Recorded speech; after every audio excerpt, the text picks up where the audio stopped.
Baie welkom. My naam is Charles Collins, ek is verbonde hier aan die sorgeenheid. En dan sê ek ook welkom vir Annetjie. Annetjie is op hierdie stadium ons regisseuse. So Annetjie, ek weet nie of jy weet nie, maar jy's aan die stuur van sake. En dan hierdie is nou die volgende opname vir ons platform wat ons noem Alle Dinge Groenkloof. So ons gesels oor dinge wat op die Groenkloof gemeenskap betrekking het. Interessante persone, maar ook sake wat die gemeenskap raak. Nou vandag kuier ons saam met Paul Creer, inwoner hier in die Rif, saam met ons.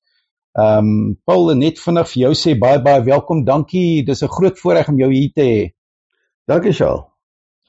So net so vinnig, dis altyd vir mense interessant om bietjie die vol verhaal te sien, en ek neem nou so vrymoedigheid, ek het gehoor jy het op Kraddock groot geword. Wil jy nie net so ietsie sê oor jou vormingsjare op Kraddock nie? Hoe dit jou gevorm? Jy weet, dis interessant. Ek is op Kraddock gebore en mense dink altyd my naam Paul kom van die Creerkant af. Dit is glad nie waar nie. My naam Paul kom van my oupa Du Plessis af, so my naam is eintlik Paul Du Plessis Creer. Maar ek het daarom iets in gemeen met die ou staatspresident van die Transvaalse Republiek. Ons is in dieselfde gemeente gedoop. In die Kraddock gemeente. So prachtig. Voordat hulle getrek het, is hy gedoop, want hy is gebore in die plaas Bilhoek, as ek het reg het, in die Hofmeyer, wat vandag Hofmeyer is, maar dit was deel van die Kraddock gemeente. Jy weet, so die ou dae is 'n dorp ons gevestig om die kerk. Dis reg. Ja. En maar ek het op Gill College in Somerset Oos gematrikuleer, en ek is toe myne toe, en daar het hulle my 'n beurs aangebied om myningenieurswese te gaan studeer. En toe vra ek vir hulle, wat is dit? Dis die ouens wat die groot karre ry. En jy sê, nee, ek sal dit gaan doen. Pragtig. Maar ek wil net vinnig voor ons te gou oorskiet na daai fase toe. Julle het in Groenkloof ingetrek hoe lank terug? Ons is in Groenkloof nou 7 jaar. 7 jaar. En as jy sê ons, dan is dit jy en jou vrou Gina? Ek en my vrou Gina, ja. Goed. Ek sien daar is 2 dogters ter sprake. Het jy meer kinders? Is dit net die 2 dogters? Nee, ons het net die 2 dogters, Greta en Siska. Ja. En hulle is beide in die land. Ja. Dis 'n voorreg deesdae, né? Ja. Daar is verskriklik baie van ons mense, en ons gaan later 'n bietjie gesels oor 'n projek juis gefokus op mense wat se kinders oor see is. Maar ja, net so in terme van as ek nou vinnig kan vra, want mense vra altyd, hoe het julle besluit op Groenkloof? Waar het jy gehoor van Groenkloof? Jy weet, ons het vir jare lank al 'n vakansiehuis op Wildernis. En toe ons nou klaar is met die sakewêreld in Johannesburg, besluit ons toe ons gaan Wildernis na ons vakansiehuis wat ons stadig opgradeer het.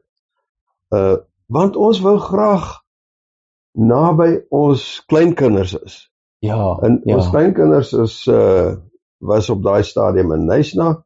So ons het hulle baie gesien en hulle het voor ons eintlik saam met ons groot geword. Fantasties, ja. So dit was 'n absolute voorreg. Toe het ek toevallig, en soos Amory Becker sê, daar's niks soos toevallig nie, dis toevallig. Sit ek eendag in 'n beleggingsaanbieding. Ek dink dit was nog Max de Pre, maar ek kan nie onthou wie was die aanbieder van die, en ek land saam met Neil aan die tafel. Neil Murray. Goed. En hy vertel toe vir my van Groenkloof en die ontwikkeling hierso in George. En nou daai stadium, ons het in Wildernis op 'n redelike afgeleë kraans gebly wat uitkyk oor die see. Dit was en daar was nie, en Gina was eensaam. Ja. Eerstens, en tweedens het ons ook besef, maar ons is besig om ouer te word en ons sal liewer nader aan versorging moet wees. So ons het van Knysna af tot in die Kaap gekyk. En toe ek nou laas Neil sit, en hy vertel vir my van hierdie ontwikkeling. Nou, terloops, ek ken die Murray gesin van my Somerset-Oost daar af, van my skool daar af. Jo, ja, dis lank, né? Niels se suster was nogal 'n vriendin. En toe besluit ons, nee, ons sal Groenkloof toe kom en en veral ook die rif het aansienlike was baie aantreklik, die feit dat jy jou eie huis kan bou en al die fasiliteite van Groenkloof het. Toe was dit nog net beloftes, maar natuurlik, soos ek sê, ek het die Marries geken en vertrou hulle. Nee, dis fantasties. So het elke persoon wat in Groenkloof is tans, het 'n verwysings en iewers was daar 'n raakvlak. Nou, as ek vir jou so vinnig, ek weet nie of jy saamstem, ek wil eintlik net by jou hoor. Daar is 'n ding wat ek altyd vir mense sê oor Groenkloof, en dit gaan vir my oor die eie soortigheid binne die gemeenskap. Jy kry iemand wat soos jy is, daar's 'n aansluiting. Jou kommentaar daarop, die Groenkloof gemeenskap, hoe beleef julle dit? Fantasties. Gina se eensaamheid is iets van die verlede. Ons het baie goeie vriende gemaak, baie goeie bure, en dis ons soort mense wat in Groenkloof woonagtig is. En ek dink dat die feit dat dit 'n gemeenskap is waar jy inskakel, en lekker kan inskakel is wel, dit is eintlik wat 'n mens mekaar van hierdie hoofstuk sê, né? Dis eintlik 'n wonderlike hoofstuk as jy kan sê ons het vars vriende wat saam met ons is, party nuut, party ouer. Maar ek dink die belangrikheid daarvan om te sê, jy hoef eintlik net in die straat af te stap en te kyk na die eiendomme en te weet, mense handhaaf eintlik dieselfde waarde hier. Die manier hoe hulle dink oor tuin maak, die netheid. En dis nie iets wat hy oral kan sê nie. So ek dink Groenkloof in daai opsig is eintlik 'n gemoedsrusfaktor ook, as ek dit so kan beskryf. Ja, ek ken nou net vir Groenkloof en ek stel nie belang om ander plekke intiem te leer ken nie. Wel, ons gaan later 'n bietjie gesels oor die stigting, maar ek het nog een vraag vir jou. As jy 'n bietjie moet weer, as ek hom so kan terugvat. Is daar, as ek vir jou sê die woord mentors, mense wat in jou ingebou het om sekere goed los te maak, kan jy vir ons sê, was daar in jou vorming, wie is die ouens wat uitstaan wat jy sal sê, hierdie is my 1 of 2 mentors wat my gehelp het om my te maak? Weet jy, die persoon wat die grootste invloed op my lewe gehad het en nog steeds het, is my vrou Gina. Fantasties. Ek het ontsettend baie aan haar te danke. Ja. Want ek is 'n ingenieur, sy is 'n mens. En 'n ingenieur moet baie keer tereggewys word. Op baie keer het jy 'n mens nodig, dis wat jy sê. Ek gaan dit nou nie vir die ander ingenieurs sê nie. Tot meer val, daai is klassiek. En dan, ja. En dan daar's die pad, ek was baie gelukkig om op daai stadium in 'n organisasie te land. En dis absolute leiding wat my soontoe geneem het. Jy weet, in my loopbaan het ek niks vooruit beplan nie.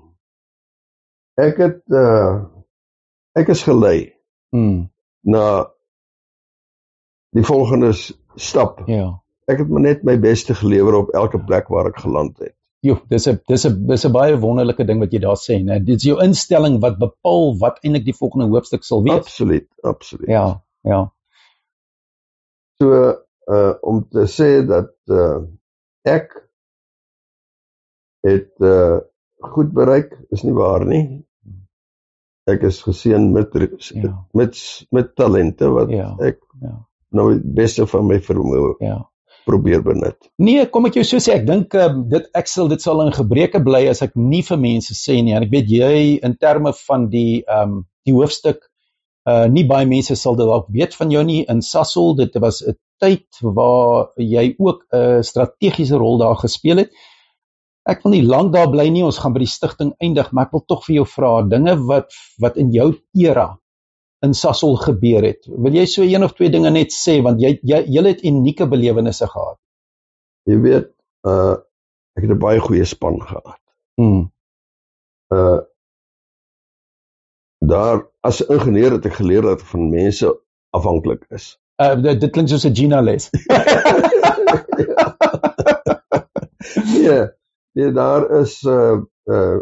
daar's verskeie dinge wat gebeur het, maar ek moet sê dat, as jy sê nou, waar was my inset op die stadium wat ons moes besluit, waar Sasol 2 gaan kom, het ek met die hulp van geoloë, was ek verantwoordelik vir die eksplorasieprogram in die Steenkool.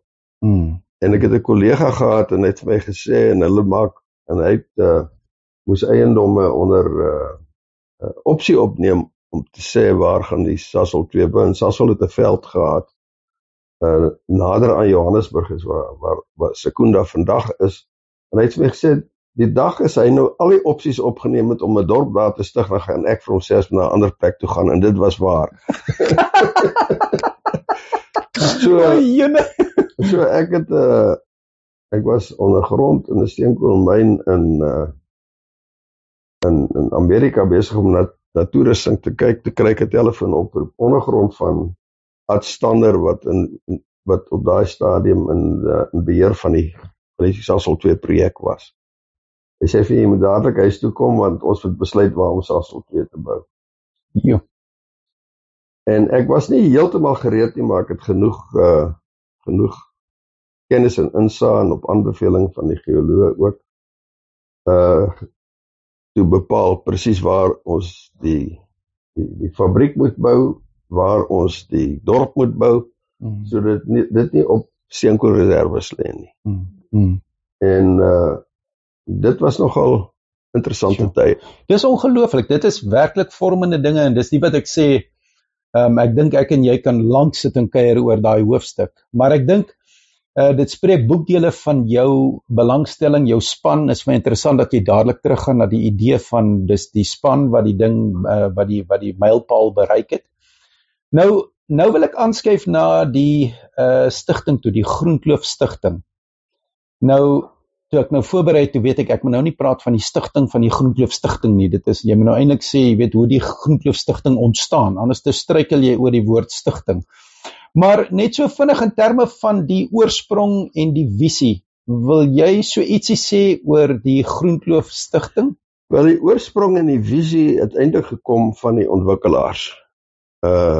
En die opstel van die trustakte was hulle idee om 'n ondersteunende rol daar te skep, 'n ondersteunende liggaam om daar te skep, wat wel die versorgingsdienste kan ondersteun. So die stigting is, al moet ons baie werk, ons is nie die lynfunksie om mense te versorg nie.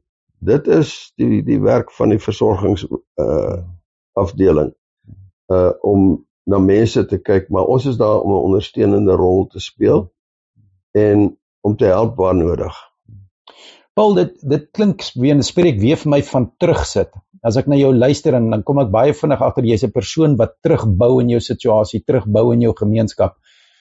Kan jy vir my sê in terme van daai, is dit 'n karaktereienskap wat iemand spesifiek in jou ontsluit het, hierdie belangstelling, hierdie ekstra myl wat jy bereid is om te stap, om jou energie weer terug beskikbaar te stel? Soos ek vroeër gesê het, ek het niks beplan nie.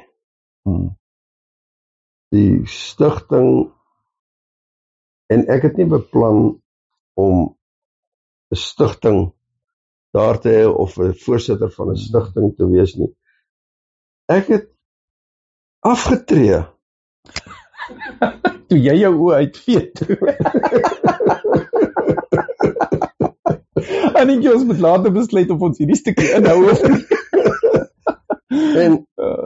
Maar toe ek nou hier Groenkloof begin ervaar in die mense en die omgee, toe het natuurlik my hart in hierdie rigting gestuur, om al meer en meer terug te gee. Jy weet, die dag toe ek uitgetree het by Sasol, het ek gesê, ek is nou klaar. En so 'n jaar later, toe wil die koerante met my onderhoud voer, sê ek is klaar, dit het ek gedoen. Ek is klaar geonderhoude onderhoude nie. So hier sit ek alweer. Nee, kom ek jou so sê, ek is gefascineer met die hele idee en hoe sulke dinge momentum kry. Maar die grondwaardes is baie keer bepalend. En wat jy vir my nou beskryf het, is dat die grondwaarde van hierdie stigting het ten doel om die gemeenskap te versterk en by te staan, en deur die sorgdienste te versterk en by te staan, bou mens eintlik half 'n baie gesonde kern wanneer dit kom by Groenkloof en by versorging. Die waardepilare, daar's 5 waardepilare wat die Groenkloof Stichting voorstaan. Is daar van hulle wat jou nader aan die hart lê? Ek gaan nou nie ingaan op die waardepilare nie. Dit is beskikbaar op die webtuiste. Maar wat ek wil sê is dat wat my hartsnare lankal getref het, nog voor ek op Groenkloof gekom het, is dat ou mense raak onsigbaar. En dat mense skat hulle nie na waarde nie. Jy kan sien, jy kan in 'n restaurant inloop, daar ou mense daar sit alleenig. Daai persoon is onsigbaar. Ja. Terwyl daar 'n geweldige rykdom in kennis en ervaring en kom ons sê vermoë nog daar aan daai tafel sit, as 'n ou persoon. So jy het jou volgens die jonger geslag dikwels, ek sê nie is altyd so nie, jy het jou doel gedien. Sure. Dis nou my beurt. Ja, sure. Nee, kom ek sê, jy het nou vinnig verwys daarna en ek stem hier 100% saam. Ek bedoel, een van die waardes wat 'n mens handhaaf is juis om 'n persoon se potensiaal, oud of jonk, nog steeds te laat verwesenlik. So ek dink die stigting staan vir my sentraal rondom die ontsluiting van selfs ons inwoners se potensiaal wanneer dit kom by dienslewering. Nou, in terme van die projekte, daar's baie duidelike projekte wat die stigting reeds aan die gang gesit het. En ek dink dit sal in gebreke wees as ons nie vinnig dalk net oor 1 of 2 van daai gesels nie. Nou die eerste wat ek jou net so 'n bietjie wil uitvra oor die akademie. Groenkloof het nou laas jaar 'n spesiale aanslag gehad in terme van opleiding van ons eie versorgers. Maar ek verstaan reg as ek sê die stigting is nouliks betrokke by die akademie en dan nou die werking van die akademie. Absoluut. Dis eintlik waar ons begin het. Dis eintlik die voorganger van die akademie. Was die program wat deur 'n inwoner hier ontwikkel is, Huybrecht McDonald. En wat eintlik die eerste projek van die stigting was om dit te digitaliseer en beskikbaar te stel vir die toeganklik te maak vir die versorgers en wat hulle geestelik en emosioneel ondersteun. So dit was die heel eerste, en nou kan ons sê die akademie is amper 'n uitvloeisel daarvan wat verder gaan, maar minder op die versorgers se welstand konsentreer, maar meer op die versorgers se vermoë en hulle eintlik kennis die vaardigheidsvlak ook, en vaardigheidsvlak gaan saam met die vermoë natuurlik, en dat hulle regtig waar hulle kliënte, ek wil dit nie pasiënte noem nie, kan bedien. Pragtig. Dan ek dink die ander ene wat al redelik, hoe kan ek sê, vir ons gewys het wat die waarde daarvan is. Ons het nou gepraat oor kinders wat oor see is, en tesame met dit is daar baie keer die uitdaging dat persone in hierdie hoofstuk tegnologies bietjie sukkel. Ons weet van audiovisuele kommunikasie met WhatsApp in terme van, as ons nou sê, video oproepe, maar baie keer is dit ook maar 'n struikelblok vir 'n bejaarde om dit te doen, en ek weet die stigting het 'n auditiewe en 'n visuele kommunikasie sentrum beskikbaar gemaak. Wil jy so een of twee goedjies net sê oor die belangrikheid van daai in terme van die kommunikasie met kinders wat ver is? Wel, een van ons trustees, Johan van Zyl, is absolute boffen op hierdie gebied. Hy is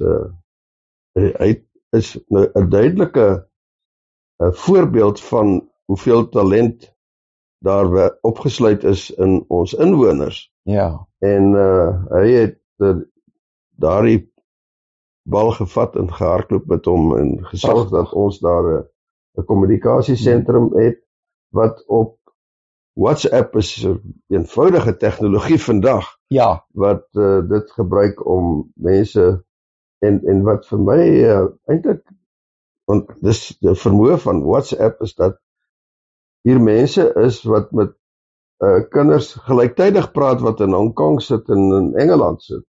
Fantasties. Ongelooflik. So dan en 'n goeie beeld daar het. 'n redelike groterige televisie in 'n sitkamer omgewing. Ja. Waar hulle kan lekker saam sit en gesels. Ek dink dis die sleutel tot die sukses, want as ons dit nou beskryf, die sitkamerstoele is daar en die grootskerm televisie is daar en daar is geen hoe kan ek sê, dit alles gebeur amper outomaties. Jy kry die idee, jy sit amper in die sitkamer en kuier. En ek dink dis die sleutel tot daai atmosfeer om te sê, dis nie 'n telefoonoproep nie, dis nie 'n vinnige ding nie. Ons kan lekker sit en kuier. Ja. En ek dink dit is daai bruggie wat mens nou eintlik met hierdie sentrum oorkom het. Ek het 'n vraag oor ons mediese toerusting biblioteek. In terme daarvan, wil jy so een of twee goed sê? Wel, dit is ook een van ons trustees, Joshua, wat daai visie gehad het, en Johan, weer eens Johan en Cheryl, sy vrou, bestuur dit nou. Daar is byvoorbeeld die grootste, die duurste toerusting wat ons daar het, is hospitaalbeddens, want hier was 'n geval van 'n versorger wat besering opgedoen het terwyl sy moes laag buk op 'n normale bed om mense te was of om te draai, ja, of te versorg. En die hospitaalbed bring dit na die regte vlak toe om dan sodat die versorging behoorlik kan geskied. Ja. En dit dra alles by. Nou daai beddens is duur. Dis ongeveer R30.000 vir 'n bed. En dis nie alle mense wat dit sou kon bekostig om self so 'n bed aan te skaf nie. So daai beddens is daar en vir 'n nominale bedrag hier van die stigting, en ons het nog beddens nodig. Ja. En natuurlik ander toerusting. Ek dink aan die suurstofmasjiene, ook 'n baie groot belegging. As mens eerder een by die stigting kan beskikbaar kry, dan hoef jy nou nie self te investeer in so iets nie. Ja. En dan kleiner goed soos looprame, ja, rolstoele en ek dink maar as ons vir mekaar sê die momentum daar inwoners en mense wat daarvan bekend is, skenk hierdie goeders en dit gaan op die bateregister en dit word dan beskikbaar gestel in die gemeenskap. En dit word baie goed bestuur.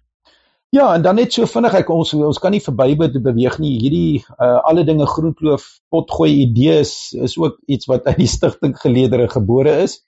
So in terme daarvan, ja, dis ook een van die pogings om bietjie gemeenskap te bou, as ek dit so kan stel. Die visie vorentoe, Paul, met die stigting. Wil jy 'n idee gee, waar sien jy dit heen gaan? Jy weet, Charles, in vandag se tyd, met AI of kunsmatige intelligensie, is kennis al onbeskikbaar. Ja. Maar die toepassing van daai kennis, die vaardigheid en die toepassing van daai kennis, is die stigting se grootste rol. Ek het so 'n bietjie ingegaan op die kunsmatige intelligensie ChatGPT en die vraag gevra, wat is ou mense se grootste vrese? Jo, dis interessant. En die eerste antwoord daarop is dat hulle onafhanklikheid sal verloor. Jo. Dis die nommer 1. Nommer 1 vrees. Die nommer 1 vrees. Dan daar's 'n klomp vrese wat nou daar uitgekom het. En die volgende een was, hoe gaan ek dit oplos? En daar's 'n klomp antwoorde daarso, slim antwoorde. So daai kennis is beskikbaar vir almal. Jy hoef dit nie te gaan ontwikkel nie, dis daar. As jy kyk na navorsingswerk wat gedoen is op hierdie terrein, dis loop by jou ore uit. So baie navorsing is daar reeds gedoen. So daar's nie gebrek aan kennis nie. Dit is soos die politici se planne. Dit moet uitgevoer word. Verseker. So dit is die rol van die stigting, is om te help dat daardie planne uitgevoer word. En dit het fondse nodig. So daaroor wat ons is 'n liefdadigheidsorganisasie. Ons hou die koste so laag as moontlik. Maar ons is regtig waar ten volle afhanklik van skenkings, donasies en nalatings. Paul, terwyl jy dit sê, daar was 'n redelike hupstoot met die registrasie van daai, is dit die artikel 18, die belastingvoordeel vir die stigting. En ek dink dis belangrik dat ons vir die luisteraars ook laat verstaan dat persone wat sou belangstel om op daai vlak betrokke te raak deur 'n donasie, daar is van hulle wat kan baat om te weet dat so iets met 'n belastingsertifikaat gepaard kan gaan. Maar in terme van betrokke raak, as jy vir mense in ons eie lokale groenkloof-gemeenskap sê, hoe raak ek betrokke? Hoe raak ek betrokke by die stigting en by die projekte van die stigting? Terloops op hierdie kunsmatige intelligensie tog van my, was een van die aanbevelings, kry die mense die talent in jou omgewing betrokke, dat hulle 'n bydrae maak, en so dit gee vir hulle self ook meer 'n waarde besef. Verseker. En maak 'n bydrae tot, en terloops, hulle sê ook hoe jy mense moet benader. Dis regtig, dis 'n absolute bron van inligting. Maar ek dink iets wat dit prakties maak vir ons nou hier, ons het die voorreg om te kan sê dat Annetjie Olivier, wat nou hier oorkant ons sit, dat haar rol in terme van hierdie en haar belangrikheid en toeganklikheid, is ook vir die stigting om meer van 'n gesig amper te sit op hierdie inisiatiewe, is dit reg? Ja, Annetjie verteenwoordig, sy is mevrou Stigting. en sy verteenwoordig, en sy het 'n geweldige rol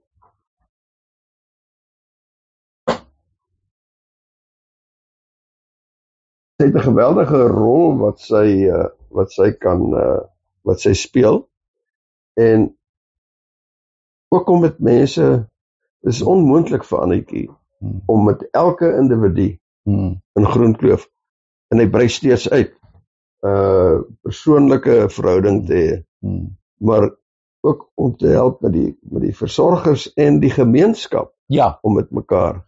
Ek dink dis my wegvat daarvan toe julle vir Annetjie in haar nuwe pos aan ons bekend gestel het. Ek dink ek nie sy het geweet sy gaan 'n regisseuse ook wees nie. Maar in terme van skakeling, ek assosieer dit met die skakeling binne die Groenkloof gemeenskap, dat daar sentraal 'n skakelpersoon is en wat amper die momentum kan verskaf in sekere van hierdie projeksituasies. Annetjie is beskikbaar, en eintlik is my uitnodiging aan elke inwoner wat voel hulle kan 'n bydrae maak, en veral met tyd. Fantasties, ja. Want tyd is die bederfbaarste kommoditeit wat jy aan kan dring. Dit wat ek net nou gesê het is verby. Al wat jy het is nou. En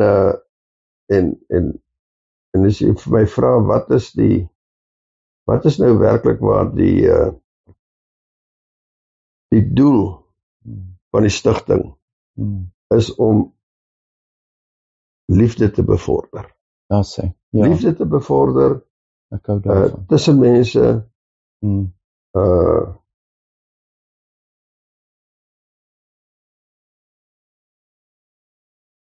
Net so vinnig, ek wil ons moet afsluit. Ek wil net 2 webadresse bietjie herhaal. Die Groenkloof Stichting het 'n webadres. Annetjie, kyk nou in jou rigting. Dis www.groenklooffoundation.org.za. So in terme van meer inligting oor die stigting, kan julle na hierdie webtuiste toe gaan. En dan natuurlik kan nie anders as om weer net te sê, alle dinge groenkloof@groenkloof.net. Dit is die e-posadres as julle vir ons wil terugvoer stuur of versoeke wil stuur vir volgende gassprekers of onderwerpe. En dan Paul, net so 'n slotvraag en 'n aanmerkingie van jou kant af. Wat dink jy as jy vir mense moet sê oor Groenkloof? Wat is die hart van Groenkloof? die mense. Die mense. Die mense is in oorkoepelende liefde. Ja. En dis daai liefde in die verhouding, né? Ja. Paul, baie dankie. Dankie vir die saamkuier. Soos ek gesê het aan die begin, absolute voorreg om jou hier te hê en dankie dat jy bereid is om op hierdie manier ook vir ons meer te vertel oor die stigting. Ek sien uit daarna dat mense kan uitreik en betrokke raak. Annetjie, dankie vir jou insette en derentyd tyd hou en aan die stuur van sake wees. Dan groet ek julle, Charles Collins, verbonde aan die sorgeenheid vanaf alle dinge Groenkloof. Ons gesels weer in ons volgende episode.